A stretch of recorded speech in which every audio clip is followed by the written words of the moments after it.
Desa itu sangat jauh di perbatasan makmur. Kelas 2 saya dikeluarkan karena saya yang pertama bandel, yang kedua sering bolos karena kita anak kampung, susah perjalanan di sana dari kampung. Lagi pula saya orang sangat miskin waktu itu. Saya jual tanah pusaka orang tua saya sejumlah 2 juta waktu itu. 2 juta tahun? Tahun 92. 92. Menyangkut dengan tenaga kerja. Saya mempekerjakan orang lebih dari 200 orang nih sekarang nih. Dan juga hampir 300. Ada yang bilang kalau sudah termasuk tenaga lepas itu bisa 500 ya. Bisa 500 Pak. Untuk anak-anak muda saat ini, anak-anak muda Aceh. Kubek ini duduk ulang kedai kopi atau gimana? Betul. Ya. Memang ya semua ini kan yang penting kita punya tekad ini.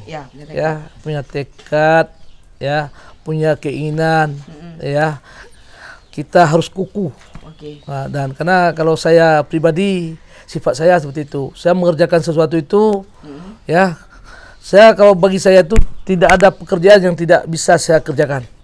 Nah, kecuali kita tidak mau tekun ya, tidak mau berusaha dan lain-lain, ya itu. Tapi kalau sesuatu itu kita mau betul-betul tekun, rajin, dan betul-betul kita ada rasa memiliki kecintaan kita terhadap pekerjaan itu, insya Allah semua pekerjaan bisa kita laksanakan.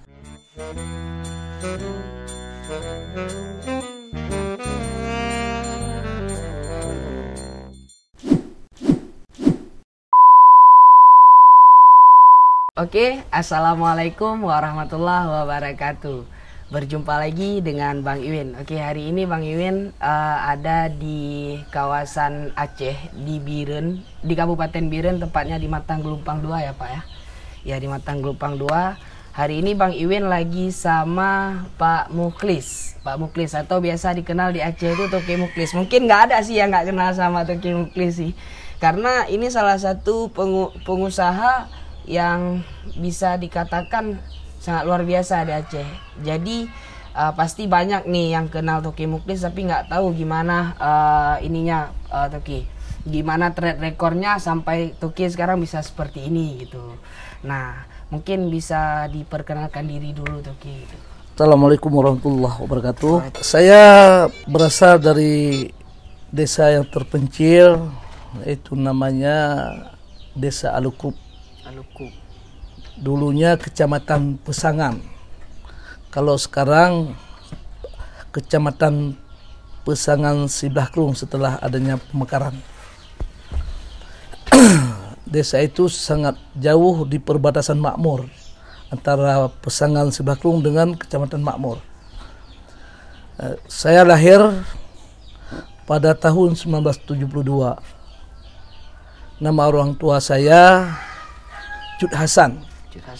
Beliau sudah almarhum, yaitu pada tahun 1980 bulan 3. Berarti sekitaran 72 ke 80, 8 tahunan umur Bapak. Ya, di saat umur saya lebih kurang 8 tahun, saya masih kelas 2 MIN ya. Miss dulu Miss Alukrup. Swasta. Ya, swasta dulu. Sekarang sudah jadi MIN. Ya. Setelah itu saya setelah tamat sekolah di Miss Alukrup, saya masuk ke SMP 2 Gampung Raya atau nama sekarang Simpang 4 Matang Gelumpang 2. Oh, Simpang 4 Matang. Ya. Banyak orang tahu tuh Simpang 4 Matang karena itu akses dan pusat ekonomi ya. Ya. Matang, gitu. Di situ ada sekolah SMP dulu saya di situ. Ya. Dan kelas 2 saya dikeluarkan karena saya yang pertama bandel, yang kedua sering bolos karena kita anak kampung, susah perjalanan di sana dari kampung. Lagi pula saya orang sangat miskin waktu itu, sehingga kadang-kadang harus jalan kaki ke sekolah dengan lumayan jauh sampai 8 km dari kampung kami ya. Itulah jadi masalahnya. Sehingga setelah dikeluarkan, saya kebetulan ada abang di Takengon, di daerah Benda Meriah. Ya, di daerah Benda Meriah. pintu Rimegayo. Pintu Pintu Rime ya. Timbang Gajah. Ya, Timbang Gajah. Kalau daerah desanya itu Pantan Kemuning. Pantan Kemuning. Kebetulan abang saya di sana termasuk salah satu orang tua kampung. Ya. Dan juga beliau punya kebun. Ya. Saya sempat ditawarkan dan sempat bekerja sama abang saya selama 6 bulan. Kemudian datanglah abang saya yang yang lain mama. Saya ini perlu saya ceritakan sedikit. Saya ada 2 keluarga. Saya ada 2 mama maksudnya. Ya, mama pertama kami ada 4 orang. Ya, sekarang 2 sudah meninggal. Masih hidup 2 lagi. Yang mama saya sendiri, yang satu mama satu ayah, pertama sekali yang nomor 1 almarhum Haji Saipan Nur, yang mantan bupati Bira. Kami ada 9, yang satu mama satu ayah, yang satu ayah lain mama itu ada 4, jumlahnya ada 13. Ya. Totalnya 13. Satu tim sepak bola. Ya, satu tim sepak bola. Mungkin kalau ada 3 lagi sudah wajib bayar zakat. Mungkin saya yang dibayarnya ke zakat. Jadi datanglah abang saya yang 5 mama ini, almarhum beliau sekarang itu Pak Anwar Tut Hasan ya. Beliau guru SPG waktu itu. Dan sebelum meninggal beliau menjabat sebagai kepala SMP di Buluh Blangara. Dan meninggal beliau itu di saat konflik. Ya, beliau nggak sanggup mungkin dengan suasana yang kayak itu sehingga beliau kena stroke. Ya, meninggal. Datanglah beliau ini ke abang sana yang di Tekengon ini. Sempat dimarahilah abang saya yang di sana oleh beliau ini karena kenapa saya disuruh bekerja di kebun. Karena saya masih waktunya sekolah gitu. Ya. Seumur saya itu masih waktunya sekolah lah. Jadi kenapa harus bekerja di kebun ya? Mungkin begini Pak ya. Mungkin saya potong sedikit karena beliau basicnya SPG. Basicnya SPG dan melihat adiknya yang bekerja. Sebenarnya ini masih masa dia pendidikan, kenapa harus dikerjakan di kebun? Harus bekerja di kebun ya. Maksudnya. Setelah itu disuruh pulanglah saya. Dimasukkan saya ke SMP 1 Mentang Gompang 2 yang sekarang ini kebetulan saya menjadi ketua pembangunan masjid ya. Jadi saya agak sering lah ke situ. Dan sekolah saya sering saya lihat dan masih utuh kayak saya dulu kan. Dan di SMP 1 itu saya menjadi ketua alumni juga. Walaupun saya setahun menjadi ketua alumni juga. Udah itu selesai saya sekolah dengan berbagai macam lika-liku karena saya orang tidak punya nggak ada uang jajan pun saya tetap sekolah. Udah itu selesai, masuklah, saya tamat dari SMP 1 ini, saya masuk SMA di Kandang. Luk Semawe. Oke, jauh perpindahannya. Jauh. Kalau dulu itu tuh jauh perpindahannya. Kalau sekarang mungkin agak sedikit dekat. Pokoknya saya merantau terus karena kondisi ekonomi. Saya tinggal di sana tempat abang saya. Kebetulan waktu itu abang saya dosen Politeknik, dosen bahasa Inggris di Politeknik itu Dr. Andes Amiruddin Cut. Jadi saya Dr. Andes Amiruddin Cut. Saya tinggal di tempat beliau. Ya, karena kami orang miskin ya, kayak mana penting sekolah, jajan tuh hari ini ada, kadang seminggu sekali ada, dan kadang sering jalan kaki karena dari Simpang Kandang ke lokasi sekolah itu kadang-kadang saya sering jalan kaki karena nggak ada dana itu ya. Kalau ada dana, ada uang untuk naik dulu labi-labi. Labi-labi. Kalau di luar angkot. Tapi versi di Aceh itu labi-labi. Dia dari belakang naiknya. Dari belakang naiknya. Kalau di luar itu dari samping, Pak ya. Betul. Kita dari belakang. Kami dari belakang. Itu labi-labi. Jadi namanya labi-labi. Ya, di saat saya ada uang naik labi-labi. Kalau nggak ada uang saya jalan kaki. Hampir 3 kilo itu. 3 kilo. Lebih kurang. 3.000 meter. Jalan kaki, coba bayangkan. Itu pakaian sekolah saya itu saya pakai punya abang saya. Oke. Dari baju sekolah, ya kalau baju putih yang bekas dia pakai saya pakai. Celana dia agak mirip-mirip abu-abu, walaupun nggak mirip kali. Saya pakai. Pokoknya cocok untuk dibawa ke sekolah. Pakai. Eksekusi. Eksekusi. Sepatu juga gitu. Yang penting saya bisa sekolah lah. Iya. Dan alhamdulillah tamat saya lanjutkan ikut testing ya. Waktu itu abang saya almarhum masih ada sekarang Bang Amir sekarang di Banda Aceh. Tidak mengizinkan saya sekolah di kuliah di Politeknik. Kenapa tuh, Pak? Mungkin beliau melihat kondisi keuangan kami ya. Beliau mungkin susah nanti atau dilihat orang segala macam lah. Sehingga saya berangkat ke Banda Aceh ikut testing. Kebetulan waktu itu saya lulus di Fakultas Hukum. Fakultas Hukum di Unsia. Di Unsia, oke. Setelah lulus saya itu daftar ulang. Setelah daftar ulang dengan dana saya sendiri daftar ulang.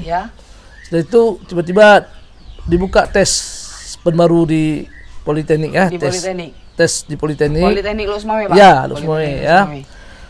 Pas buka tes itu saya ikut. Walaupun ini sudah saya bayar, tapi saya tetap ikut. Iya, di Politeknik tetap ikut. Setelah saya ikut di Politeknik, alhamdulillah saya diterima di Teknik Sipil. Teknik Sipil. Ya. Oke. Mungkin Pak saya potong sedikit sebelum cerita lebih panjang. Nah, gini kan sekarang Bapak nih termasuk pengusaha gini kan, pengusaha yang ada di Aceh dan termasuk pengusaha besar gitu dan bergerak juga di bidang politik gitu. Nah, yang Bapak sudah lulus di hukum di Unsiah lalu Bapak ikut tes lagi di Politeknik, mungkin ada nih terkena ataupun terngiang-ngiang dalam diri Bapak, saya harus jadi pengusaha, mungkin seperti itu kah Pak atau gimana? Begini, kebetulan memang ya cita-cita. Oh, cita-cita. Cita-cita kita kan ya saya kepingin kuliah menjadi insinyur ya. Ya, insinyur. Pokoknya saya kepingin kuliah itu di teknik aja. Di teknik, pokoknya teknik. Teknik ya. Kebetulan teknik sipil memang itu cita-cita saya lah. Waktu itu saya tidak suka di hukum. Jadi saya kebetulan lulus di Politeknik dan diterima di jurusan teknik sipil. Di saat saya mulai kuliah, saya tinggal di Puntut. Kemudian untuk membiayai kuliah saya karena saya memang tidak ada anggaran, saya jual tanah pusaka orang tua saya sejumlah 2 juta waktu itu. 2 juta tahun? Tahun 92. 92, luar biasa. Itu banyak uangnya tuh Pak. 2 juta luar biasa. 2 juta kebetulan saya jual kepada almarhum abang saya yang sudah meninggal itu mantan Bupati Biru. Oh. Ya. Udah itu saya tinggal di Puntut dan saya sewa rumah. Kebetulan waktu itu ada kami 11 orang ya, dari berbagai macam tempat, mayoritas orang Batak. Dan saya dipercaya menjadi kepala rumah tangga waktu itu. Kepala rumah tangga bagi teman-teman kuliah. Teman-teman mahasiswa. Saya dipercaya menjadi kepala rumah tangga. Kepala rumah tangga. Ya. Oke. Saya lanjut kuliah. Setelah tamat kuliah saya 3 tahun di Politeknik. Ya, D3 berarti Pak? D3. Berbagai macam persoalan untuk membiayai kuliah saya sampai saya berakhir dan alhamdulillah dengan tidak ada saya jual apapun lain, cuma tanah pusaka itu aja. Coba bayangkan 2 juta. 2 juta 3 tahun. 3 tahun dan dibayarnya oleh abang saya waktu itu. Begitu saya tamat baru selesai dibayar. Sehingga saya harus mencari usaha-usaha lain untuk membiayai kuliah saya. Saya yang waktu itu yang tidak merampok. Yang tidak merampok, yang tidak mencuri, yang halal tetap saya lakukan untuk saya bisa tamat kuliah. Kemudian saya pun waktu itu taat di kampung itu saya juga sering berhubungan dengan orang-orang tungku-tungku ya, orang-orang tua kampung, dan di saat bulan-bulan puasa saya sering diundang ke rumah untuk berbuka puasa. Dan sangat alhamdulillah kita waktu itu karena kita nggak ada apa-apa, kita orang miskin ya, kadang-kadang kita ajak kawan-kawan ini yang di kos pergi sama-sama kita makan ke sana. Hampir tiap malam buka puasa diundang dan saya malamnya sering tadarus di Menasah dan begitu saya pulang dari Menasah sudah ada disediakan kue oleh masyarakat yang tidak tahu. Pokoknya udah ada kue di meja di dalam kamar gitu. Minuman udah ada disediakan. Mungkin Menasah itu kalau di luar surau. Ya. Oke. Setelah tamat kuliah saya tahun 96 saya mulai bekerja. 96 mulai bekerja. Bekerja di tempat kebetulan abang saya yang almarhum Bupati tadi ya membangun pertama sekali jembatan Rangka Baja Teping Gape di daerah Tanah Pasir ya. Tanah Pasir. Aceh Utara. Aceh Utara. Ya. Timurnya Aceh Utara. Timurnya Aceh Utara. Wilayah timurnya Aceh Utara. Oke. Masih wilayah kita, Pak. Ya, wilayah kita. Ya, timurnya Aceh Utara. Dan alhamdulillah tuntas. Kemudian tahun 98 saya membangun jembatan Rangka Baja Pantelong. Ya, yang kebetulan itu di Kabupaten Biren. Waktu itu masih wilayah Luk Sumawe. Masih wilayah Luk Sumawe. Jadi Aceh Utara, Luk Sumawe dan Biren masih sama. Masih sama dulu. Masih sama, belum pecah. Belum. Dan sekarang udah menjadi dua kabupaten, satu kota. Ya. Oke. Ya. Tahu Biren mekar itu tahun 2000 kalau nggak salah saya, ya. Sumawe 2001. Ya. Sudah itu setelah tahun 98 saya laksanakan jembatan Rangka Baja dan tuntas. Kemudian tahun 99 saya dipercaya menjadi pelaksana general manajer juga di proyek tanggul pengaman banjir Krung Tiro. Ya, waktu itu tahun 99 itu lagi konflik ya, lagi konflik dan saya juga 2003. Ya. Dan juga saya kenal waktu itu Panglima Perang yaitu Abdullah Syafi'i. Ya, Abdullah Syafi'i saya kenal di saat saya membangun tanggul pengaman banjir Krung Tiro itu di tahun 99. Dan selesai di tahun 99 saya membangun jalan tembus Krung Musagup dan jembatan Rangka Baja. Itu pun di saat benar-benar konflik yang luar biasa. Sehingga banyak anggota saya yang diculik dan sebagainya macam di situ. Alhamdulillah selamat ya berkat kita kerjasama baik dan bisa bekerjasama baik dengan TNI Polri dan juga dengan saudara kita GAM waktu itu. Sehingga apa yang kita inginkan di saat itu direalisasikan mudah untuk dilaksanakan dan saya pun niatnya untuk mencari rezeki, tidak ada niat lain dan alhamdulillah membangun negeri. Dan alhamdulillah kita tetap bisa bekerja walaupun orang lain pada lari semua. Dan cakap kita bilang kalau di Biren ini pengusaha-pengusaha besar pada lari keluar daerah semua. Keluar daerah, Pak. Ya, termasuk alhamdulillah kita masih bertahan waktu itu. Kebetulan kita bagus menjaga komunikasi dengan saudara kita ya baik GAM dan TNI Polri waktu itu. Oke. Nah, gini Pak. Jadi dari track record Bapak yang memang kerja tahun 96 pertama, selanjutnya sampai 99 itu memang linear, sejalan dengan basic Bapak yang teknik sipil gitu. Basic Bapak yang teknik sipil. Nah, kan Bapak tadi bilang banyak anak-anak buah Bapak yang hilang, banyak yang lari dengan keadaannya waktu itu dalam tanda kutip Aceh daerah operasi militer. Daerah operasi militer masih ada gejolak antara GAM dan TNI dan Polri. Jadi bagaimana prosesnya Bapak dari apakah langsung Bapak menjadi mandor di situ atau gimana Pak? Memang ada suatu kisah yang menarik memang ya. Kita melaksanakan suatu proyek di saat konflik. Ya. Ini sangat tergantung dengan kalau kita bilang dengan apakah kondisi jantung kita mampu kuat atau tidak. Karena di saat saya bekerja, saya membangun jalan tembus Krung Musagup itu sampai 21 kilo di hutan. Itu Krung Musagup waktu itu susah orang luar masuk ke situ. Susah. Malah saya dulu harus ada bukan nama ini harus disamar-samar. Harus ada ganti. Nama samaran. Nama saya dulu di situ Tuki Rakit. Dan juga Tuki Sengapu. Kalau Rakit istilahnya jembatan. Karena saya membangun jembatan. Namanya Tuki Rakit. Sengapu. Karena Sengapu ini untuk namanya untuk menghilangkan jejak aja waktu itu. Mengeksiskan diri. Ya beradaptasi lah. Gitu. Jadi kita bisa beradaptasi lah. Gimana? Pokoknya yang penting kita di situ selesai kerja. Tujuan kita membangun jembatan, bisa membangun jalan. Itu tugas kita sampai selesai sehingga jalan ini dan jembatan ini bisa digunakan dan bermanfaat untuk orang-orang banyak. Oke, singkat cerita Pak.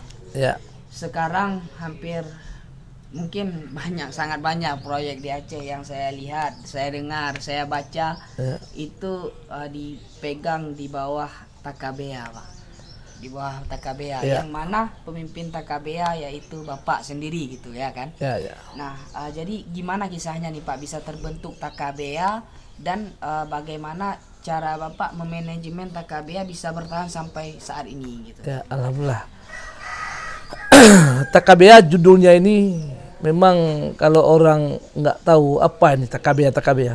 Ya. Mungkin nggak basic teknik nggak tahu. Ya, nggak tahu ya. Jadi Takabea ini adalah salah satu orang penemu dia, ahli dari Jepang. Takabea ini nama orang. Nama orang. Jadi kalau kawan-kawan kita belajar di mekanika teknik, pasti akan ketemu dengan metode Takabea. Akan ketemu dia. Yang itu nama penemunya sendiri. Itulah nama penemunya. Kenapa saya memberi nama perusahaan saya Takabea? Karena mengingat saya dengan nama ini, dengan tokoh ini, ya saya sangat kagum. Yang pertama, kedua saya sangat berkesan. Ya di saat belajar pelajaran ini susah kali diberi nilai banyak. Jadi berkesan sekali saya sehingga saya berilah namanya Takabea perusahaan saya. Karena dia yang memberatkan saya, sekarang saya ingin dia meringankan saya. Ketika saya proses belajar mungkin berat untuk dapat nilai gitu. Berat sekali untuk dapat nilai. Susah untuk mendapatkan nilai yang baik di pelajaran mekanika teknik yang di situ ada salah satu metode Takabea. Mungkin kalau cerita panjangnya ada di sini. Nanti kita sambung lagi. Mungkin cerita panjangnya ada di sini di bukunya Bapak sendiri, biografi Mukhlis Takabea, Petarung dari Selatan. Petarung dari Selatan. Dan di sini ada quote-nya, apa yang saya raih hari ini tentu tidak berjalan dengan sendirinya. Keterlibatan banyak pihak sejak kecil hingga dewasa tidak dapat saya tampik. Nah, ini merupakan buku yang bisa dicari di mana, Pak? Buku ini ini memang masih yang ada di individu karena belum kita tempatkan di pustaka. Rencana saya akan saya cetak 1000 lagi. Akan saya tempatkan di sekolah-sekolah atau di pustaka umum. Diperjualbelikan, Pak? Mungkin tidak. Mungkin kalau mau buku ini harus ada kerjasama nih sama Toki Mukli kalau orang Aceh ngomong ya. Karena saya ada kerjasama sekarang, untuk buat konten ya. Bukan tak lain dan tidak bukan, hakikat manusia itu kan sebenarnya Pak makhluk sosial. Hakikat manusia itu makhluk sosial, di mana satu manusia dengan manusia lain sangat saling ketergantungan. Nah, bahasa kasarnya sebenarnya seluruh manusia itu dengan manusia lain itu saling memanfaatkan.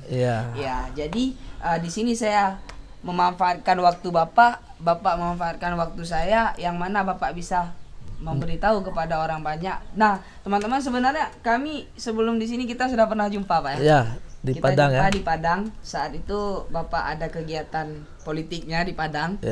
Ada kegiatan politiknya dan beliau ingin jumpa dengan mahasiswa dari Provinsi Aceh saat itu. Sebenarnya sih dari Kabupaten Biren saja, tapi karena memang kami di sana banyak ada yang dari himpunan kami itu himpunannya provinsi, ya udah kami bawa semua waktu itu, Pak ya. Dan satu yang saya apresiasi pribadi nih, Pak. Yang apresiasi untuk Bapak memang mencari anak-anak Aceh, putra-putra daerah yang nantinya akan diberdayakan gitu, diberdayakan jika memang itu cocok dengan basic mereka, cocok dengan perusahaan Bapak gitu. Karena waktu itu saya ingat Bapak cari anak teknik sipil. Yang anak teknik sipil mana nih? Yang anak teknik sipil. Kalau udah selesai nanti mungkin bisa menjadi ini kan. Setidaknya Bapak bisa memberi jalan, Nah, seperti itu. Mungkin kita lanjut lagi, Pak. Boleh. Kita lanjut lagi. Tadi sampai ke yang Bapak Takabea, Pak. Kenapa namanya Takabea? Jadi sudah jelas. Kalau memang perlu jelas lagi, kita ada di buku. Boleh ini. Kemudian setelah kita melaksanakan proyek besar itu di Komplik di Kurung Mesagop, dan juga saya terus ada kegiatan memang waktu itu 99 tahun 2000. 19 tahun 2000 sebelum ke Kulum Sagup saya pernah membuat jalan Ladia Galaska. Ladia Galaska. Itu pun udah komplit itu. Di mana tuh, Pak? Di Takengon. Takengon. Ya, kebetulan kami kerja dulu di perbatasan Berun Takengon. Berun Takengon. Ya, waktu KM 35. Ya, di 35 sampai 35. Ke Takengon lah. Sampai ya, Takengon. waktu itu namanya wilayah Ladia Galaska waktu itu. Nama pekerjaan kita ya. Dan tahun 2001 ya. Itu kan di Kulum Sagup tadi. Ya. 2003 saya membuat bendung Bateli. Bateli itu atas nama TKBA, Pak? Atau bukan. Belum. Itu masih di bawah almarhum. Di bawah almarhum. Atas nama PT Mutiara Aceh Lestari, PT Cipta Karya Aceh dulu. Cipta Karya Aceh. Saya masih dipercaya menjadi manajer sana. Manajer. Oke. Oke. Kalau berbicara tadi bagaimana saya meminit ya orang di lapangan ini sebelum saya mendirikan TKBA ini berdiri di tahun 2000 sebenarnya. Masih CP waktu itu. Tapi saya walaupun waktu itu ini CP, saya masih terus membangun proyek yang diberikan oleh abang saya nih. Terus menjaga ini. Jadi CP ini sebagai ada nama perusahaan aja, ada karena saya suka ada perusahaan, tapi kegiatannya belum ada gitu. Masih satu-satu pekerjaan kecil kan namanya CP. Tahun 2003 saya bangun bendung Bateli. Di daerah Merah itu dananya dari bantuan kalau nggak salah saya bantuan World Bank nih, kalau nggak salah saya ya, World Bank. Kalau nggak World Bank, saya bantuan Jepang. Dari Jepang. Kalau World Bank itu Bank Dunia. Bank Dunia. Itu bantuan dari Bank Dunia. Waktu itu dan pengawasnya waktu itu dari Belanda. Dari Belanda langsung, Pak. Namanya Alan ya. Alan. Ya, Alan namanya. Karena konflik ya berkepanjangan terus dan tambah parah. Sempat terjadi penculikan juga terhadap anggota saya di situ dan alhamdulillah memang semua selamat dengan kerjasama baik kita, baik dengan TNI dan kawan-kawan GAM ya waktu itu. Dan yang paling berkesan di saat kami bangun bendung Bateli ini, pemerintah World Bank ini itu negara luar ini mempercayakan, malah ke saya mempercayakan. Bukan mempercayakan lagi ke dinas waktu itu. Apa karena dinas susah masuk, tapi yang jelas mereka mengharapkan saya bisa mensukseskan bendung besar ini bisa digunakan oleh masyarakat. Itu yang diharapkan ke saya. Dan oleh karena itu, karena di saat kami bangun proyek ini suasana keamanan tidak menentu. Jadi banyak petugas-petugas dari pemerintah ya sebagai pengawas konsultan itu nggak berani masuk ke lokasi. Sehingga kami sendiri ya tim kita sendiri yang alhamdulillah bisa melaksanakan dan menyelesaikan bendung besar seperti itu. Oke, udah sampai di situ, Pak. Lalu bagaimana TKBA ini yang pertama yang Bapak bilang tadi di tahun 2000 dia sudah menjadi CP. CP pertama. Ya, CP. Dari CP selanjutnya menjadi PT di tahun 2004. Di tahun 2004 menjadi PT. Ya. Nah, di tahun 2004 menjadi PT sampai sekarang. Sampai sekarang. Apakah sudah ada kantor-kantor cabangnya? Ya. Sudah. Jadi begini. Tahun 2004 itu akhir setelah tsunami. Kebetulan waktu tsunami pun saya sebagai saksi utama itu kalau saya cerita masalah, karena saya sempat waktu itu melakukan penguburan massal ya 22 orang itu di daerah Semalanga. Pas ada saya waktu itu hari pertama. Jadi setelah ya kita lanjut terus setelah ini di tahun 2005 setelah tsunami, setelah tsunami kan sudah ada mulai proyek-proyek besar turun ke Aceh. Di saat itu saya mohon ke abang saya almarhum, saya minta keluar dari PT Cipta Karya Aceh dan saya mau membangun usaha sendiri. Ya, itulah baru mulai saya besarkan TKBA ini menjadi PT dan sampai hari ini hampir 12 perusahaan di bawah PT TKBA. Ya. Di seluruh Aceh atau seluruh Indonesia, Pak? Aceh. Seluruh Aceh, oke. Aceh. Kita belum main Indonesia, Pak? Ya, kita walaupun kantor induknya tetap di Biren. Di Biren. Di Biren, oke. Kantor induknya di Biren di jalan apa, Pak? Jalan Nasional, Jalan Nasional kilometer 217. Kilometer 17. Desa Menasah Blang. Menasah Blang. Kecamatan Kota Juang, Kabupaten Biren. Oke, Kecamatan Kota Juang, Kabupaten Biren. Nah, itu bagi teman-teman yang mau mungkin bekerja sama gitu. Ya. Sama. Dan kita juga banyak kita terima anak-anak saudara kita yang mau praktek PKL yang diarahkan dari kampus. Ya, contohnya dari Unima, dari Politeknik, juga dari STM, pokoknya banyak yang kita terima dan tidak akan susah di kita dan selalu kita berjalan untuk mereka. Oke. Selanjutnya Pak, saya akan merantau nih. Saya merantau di Padang baru 3 tahun mungkin Pak. Mungkin kalau track record sangat luar biasa di Bapak gitu kan. Jadi saya melihat sedikit karakter orang Minang ini yang mereka memang memperkerjakan putra daerah gitu. Iya. Mempekerjakan putra daerah. Nah, dari cerita-cerita Bapak tadi, yang kita basic orang Aceh, sebenarnya orang Aceh ini lebih dari itu sih sebenarnya. Sebenarnya lebih dari itu, bisa memperkerjakan orang daerah gitu. Karena orang Aceh ini agak sedikit susah percaya dengan orang dari luar gitu.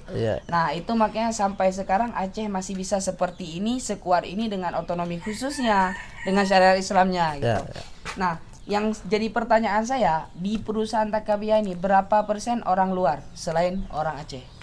Ya, mungkin kalau kita bilang di luar orang Aceh ini masih 0,% lah. Oke, luar biasa. 99% Aceh berarti. Aceh. Ada 1-2 yang teknisi yang profesional, yang skill yang susah dapat di sini. Ya kita gunakan orang luar. Tapi kalau udah dapat di sini tetap pakai orang Aceh. Tetap mayoritas orang kita. Putra daerah. Saudara-saudara kita lah.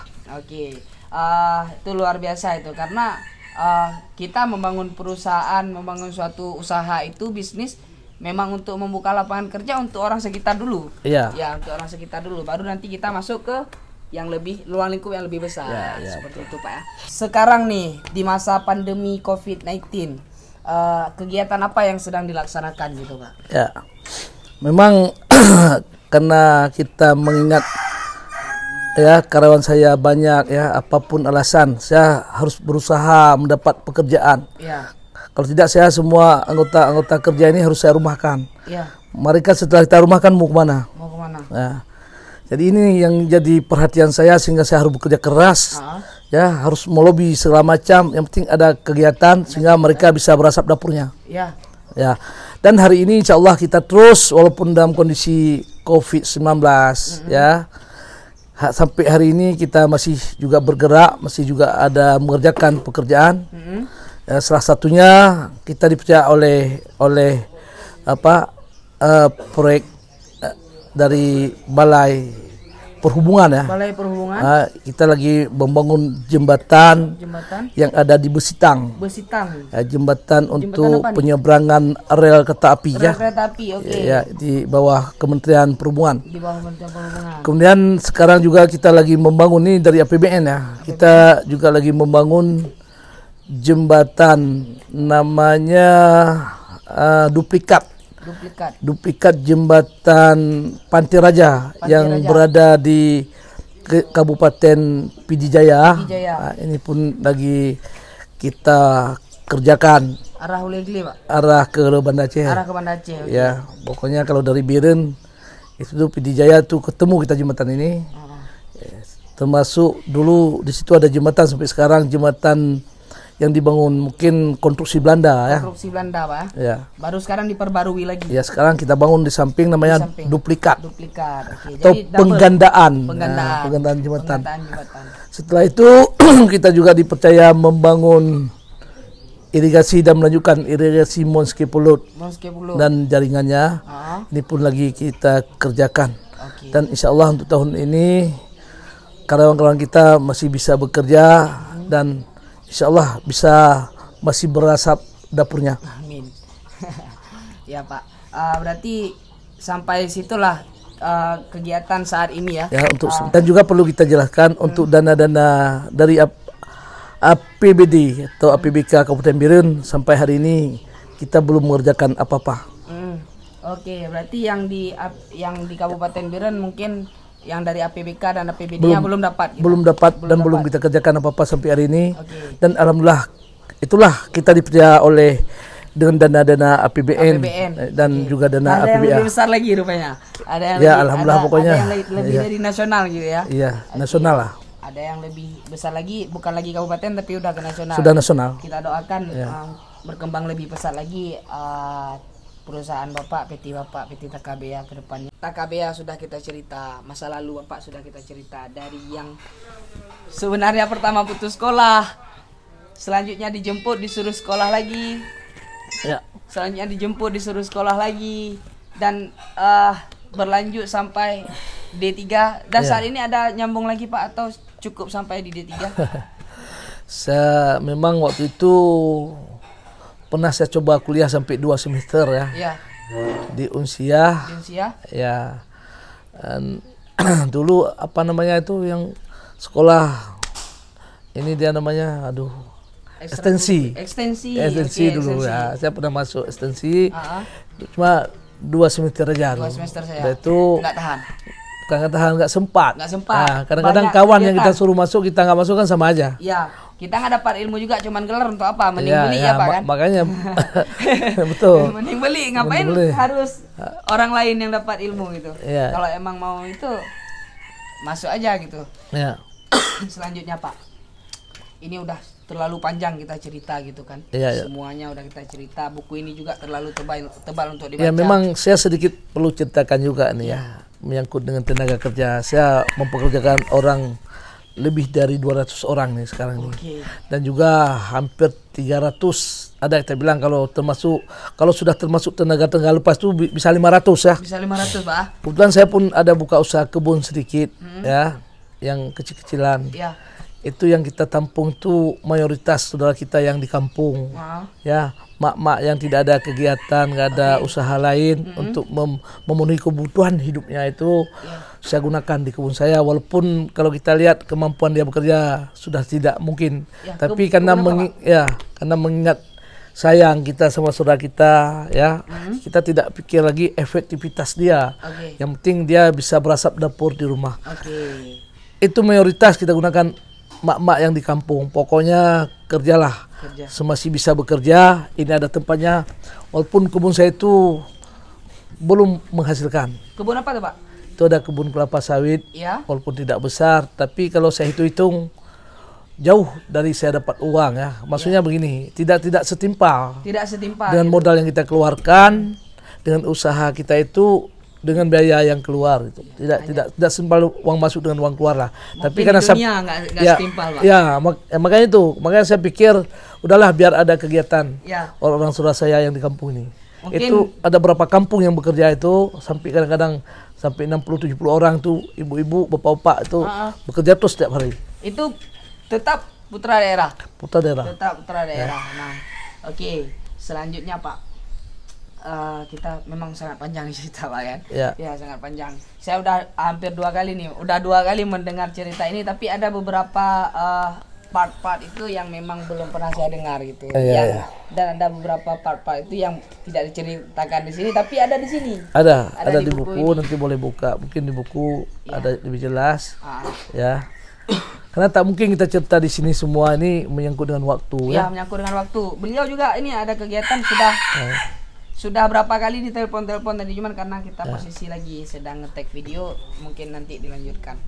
Mungkin Pak segitu dulu nih Pak. Ada nggak quote dari Bapak untuk anak-anak muda gitu, untuk anak-anak muda saat ini, anak-anak muda Aceh, kubek leduk ulang kedai kopi atau gimana? Betul. Memang ya semua ini kan yang penting kita punya tekad ini. Punya tekad ya, punya keinginan ya. Kita harus kukuh. Dan karena kalau saya pribadi, sifat saya seperti itu. Saya mengerjakan sesuatu itu ya, kalau bagi saya itu tidak ada pekerjaan yang tidak bisa saya kerjakan. Nah, kecuali kita tidak mau tekun ya, tidak mau berusaha dan lain-lain ya itu. Tapi kalau sesuatu itu kita mau betul-betul tekun, rajin, dan betul-betul kita ada rasa memiliki kecintaan kita terhadap pekerjaan itu, insya Allah semua pekerjaan bisa kita laksanakan. Dan yang penting ya, yang paling penting ini kepada saudara-saudara kita, itu memang ada satu hadis ya, itu manusia yang paling berbahagia sebenarnya, yang paling beruntung, ya, manusia-manusia yang bisa membantu orang lain. Ini ada dalam hadis ini, ya, itu sebaik-baiknya manusia. Nah, itu dalam hadis. Ya. Sebaik-baiknya manusia itu manusia yang berguna bagi orang lain. Ini hadis. Makanya kita, walaupun kita misalnya kita pribadi, ya, walaupun tidak ada usaha besar, usaha kecil pun asal bisa membantu orang lain itu udah sangat luar biasa. Itu aja pesan dari saya. Oke, terima kasih Pak atas waktunya. Di masa pandemi ini gitu kan, kita buat konten kayak gini juga karena memang tujuannya untuk menghibur teman-teman di rumah, membangunkan ide-ide kreatif teman-teman gitu kan, supaya ya kalau memang ya kamu mau jadi PNS silahkan, mau jadi pengusaha kamu silahkan, tapi yang namanya untuk membuat sesuatu itu kita butuh ide, ya kita butuh referensi sehingga kita membuat hal ini gitu. Jadi cuman itu dulu Pak. Kalau ada salah kata dari saya mohon maaf Pak. Izin saya upload ini Pak ya ke YouTube. Saya upload ke YouTube. Di YouTube channelnya Bang Iwin. Dan bagi teman-teman yang wilayah Biren mungkin bisa nanti beberapa minggu atau beberapa bulan ke depan bisa melihat di pustaka-pustaka. Sudah ada buku ini. Insyaallah. Sudah ada. Tapi ini tidak diperjualbelikan ya. Oke, saya orang beruntung yang mendapatkan buku ini berarti. Ini pengarangnya Muhajir Juli Pak. Muhajir Juli. Oke. Beliau orang Juli berarti. Beliau orang Juli. Ya, dulu kuliahnya di Al Muslim ini. Al Muslim. Ya, kemudian beliau seorang wartawan. Wartawan. Ya. Ini Kawat Publish ini di mana nih Pak? Di Banda Aceh. Di Banda Aceh, berarti punya Aceh juga? Punya Aceh. Punya Aceh juga, luar biasa. Cintai produk lokal. Cintai produk lokal. Mungkin hanya itu Pak, teman-teman juga mungkin hanya itu. Terima kasih udah melihat Perak Haba ya, seasonnya Perak Haba Bang Iwin bersama Toke Mukli. Toke Mukli, biasa dipanggil Toke Mukli Pak? Iya, Muklis Takabea. Muklis Takabea, pokoknya Muklis Takabea, seperti di judul buku. Muklis Takabea. Oke, hanya itu teman-teman, apabila ada kesalahan saya dan Bapak minta maaf. Akhirul kalam. Assalamualaikum warahmatullahi wabarakatuh.